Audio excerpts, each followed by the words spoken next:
Social media perfection ನಂಬೋ ಮುನ್ನ ಎಚ್ಚರ. ಸೌಂದರ್ಯದ ಹೆಸರಲ್ಲಿ ಫಾಲೋವರ್ಸ್ಗೆ ಬಿತ್ತು ಭರ್ಜರಿ ಪಂಗನಾಮ.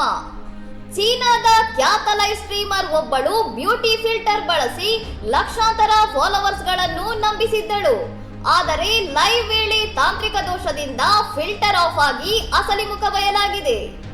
ಮಿನುಗುವ ಚರ್ಮ, ಹೊಳೆಯುವ ಕಣ್ಣುಗಳ ಸುಂದರಿ ಎಂದು ನಂಬಿದ್ದ ಫಾಲೋವರ್ಸ್ ಆಕೆಯ ಅಸಲಿ ಮುಖ ನೋಡಿ ಅಕ್ಷರಶಃ ಬೆಚ್ಚಿ ಬಿದ್ದಿದ್ದಾರೆ. ಮೋಸದ ಸೌಂದರ್ಯ ಬಯಲಾಗುತ್ತಿದ್ದಂತೆ ಆಕ್ರೋಶಗೊಂಡ ಫಾಲೋವರ್ಸ್ ಕೇವಲ ಕೆಲವೇ ಗಂಟೆಗಳಲ್ಲಿ ಬರೋಬ್ಬರಿ 1,40,000 ಅನ್ಫಾಲೋ ಮಾಡಿದ್ದಾರೆ. ಸೋಷಿಯಲ್ ಮೀಡಿಯಾದಲ್ಲಿ ಕಂಟೆಂಟ್ಗಿಂತ ಸೌಂದರ್ಯಕ್ಕೆ ಬೆಲೆ ಸಿಗುತ್ತೆ ಅನ್ನೋ ಕಾರಣಕ್ಕೆ ಇಂತಹ ನಕಲಿ ಫಿಲ್ಟರ್ಗಳ ಹಾವಳಿ ಹೆಚ್ಚಾಗುತ್ತಿದೆ ಎಂಬ ಚರ್ಚೆ ಶುರುವಾಗಿದೆ. ಈ ಘಟನೆ ಡಿಜಿಟಲ್ ಲೋಕದ ನಕಲಿ ಮುಖವಾಡಗಳನ್ನು ಬಯಲು ಮಾಡಿದ್ದು, ಲೈವ್ ಬರುವವರು ಫಿಲ್ಟರ್ ಬಳಸುವ ಮುನ್ನ ಎಚ್ಚರದಿಂದಿರಬೇಕು ಎಂದು ನೆಟ್ಟಿಗರು ವ್ಯಂಗ್ಯವಾಡುತ್ತಿದ್ದಾರೆ.